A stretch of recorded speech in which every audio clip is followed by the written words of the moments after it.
भगवान के एक सखा थे। वो सखा गए ठाकुर जी के पास जाके बोले, लाला मैं कल ते खेलवे ना आऊंगो। ठाकुर जी बोले, चौना आवेगो भैया, ब्रजभाषा। ऐसे कैसे नहीं आएगा? हाँ, ये चौना आवेगो। बोले, अरे मेरो ब्याह है बार होए।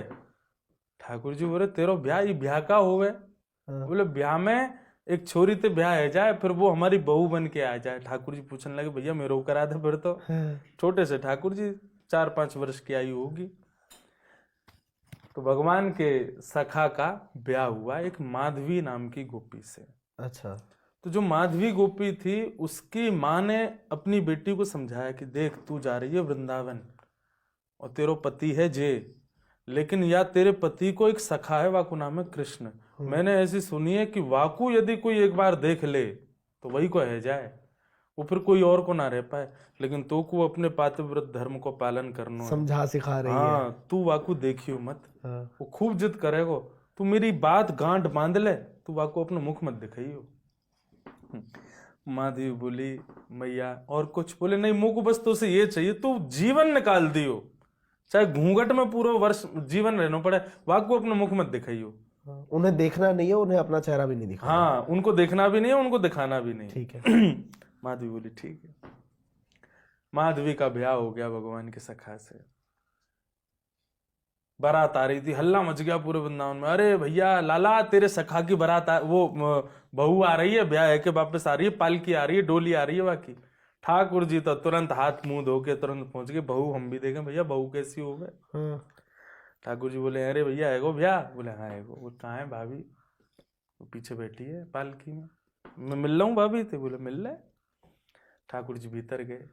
भीतर, अच्छा, बाहर आवाज माधवी को सुनाई दे रही थी। माधवी समझ गई, बोले ये वही कृष्ण है, मेरे मेरे पति के सखा, जिनके लिए माँ ने कहा मुख मत दिखाना। घूंघट कर लिया और घूंघट करके बैठ गई। ठाकुर जी भीतर पालकी में ही घुस गए। चंचल हैं छोटे से कन्हैया। भाभी जी नक मुख दिखाई दो। माधवी बोले भी नहीं और इशारों करे, घूंघट करके बैठी हुई ना। अच्छा, नेक नीचे तो दिखाए दो, नेक तो दिखाए दो। ठाकुर जी खूब मिन्नत कर रहे हैं, हाथ जोड़ रहे हैं, पांव पकड़ रहे हैं, भाभी नेक तो झलक दिखाए दो। लेकिन माधवी को अपनी माँ की बात याद, घबरा हुए, हाथ पांव कहाँ पे। बोले, इसको नहीं दिखाना है। माँ ने बताया था ये जादू कर देता है, अपनी ओर खींच लेता है, कोई पति का नहीं रह पाता, कोई परिवार का नहीं रह पाता इसको देखने और दिखाने के बाद। ठाकुर जी खूब देर हाथ जोड़ के बैठे रहे, लेकिन माधवी ने मुख नहीं दिखाया। ठाकुर जी ने दिखाओगी? माधवी बोली, ना। ठीक है। तड़प होगी मेरे मुख को देखने के लिए, मेरे रूप को देखने के लिए तड़प होगी आप। ये वचन दे के जा रहा हूं मैं। और ऐसा कह करके ठाकुर जी वहां से चले गए। बोली, मैं क्यों तड़पूंगी, मेरा तो ब्याह है गो। मुका इधर बोल तो रहे, ऐसे ही बोलते रहे, इनको कहा बात लगे, ये तो ऐसे ही बोल बनावे। निकल गया समय, निकलता रहा। इंद्र का मान मर्दन करने के लिए भगवान ने जब अपने बाम हस्त की कन्या उंगली पर गिरिराज जी धारण किए, तो लाखों ब्रजवासी वहीं थे गोवर्धन पूजा में। जब इंद्र ने वर्षा की, सब भागे, तभी भगवान ने गिरिराज जी धारण किए। सबसे कहा, आ जाओ नीचे आकर के आश्रय ले लो। सब दौड़े, दौड़ करके गिरिराज जी के नीचे खड़े हो गए। तो दूर दूर तक कई लोगों को पता ही नहीं था कि गिरिराज जी उठे कैसे। तब धीरे धीरे चर्चाएं होती हुई आई। बोले, भैया वहां बीच में नंद के लाला कन्हैया ने गिरिराज जी अपने बाम हस्त की कन्या उंगली पर उठा लिए। ये बात होते होते होते होते जब माधवी के पास पहुंची, माधवी बोली, 21 किलोमीटर लंबे चौड़े ऊंचे गिरिराज जी, वो 7 बरस के हमारे पति के सखा ने अपनी बामस्त पे उठा लिए। ऐसा कैसे ऐसा कहे? तो सब में होड़ लगी देखने की कि हम भी देखें। तो सब धीरे धीरे आगे बढ़ रहे थे देखने के लिए कैसे उठाए ठाकुर जी ने। जैसे ही माधवी पहुंची, माधवी अभी तक तो छुपा रही थी चेहरा, न ठाकुर जी को देख रही थी न दिखा रही थी। लेकिन अब जैसे ही उसने घूंघट उठाया तो त्रिभंग लली श्याम सुंदर ऐसे खड़े हैं गिरिराज जी धारण करके। एक अद्भुत प्रकाश प्रकट हो रहा है। जैसे ही माधवी ने घूंघट ऊपर किया तो 1 सेकंड से भी कम समय के लिए ठाकुर जी दिखे, और दिखते ही अचानक से धुंध आ गई, जैसे आंखों में पानी आ जाता है ना, ऐसे ब्लर हो गए ठाकुर जी।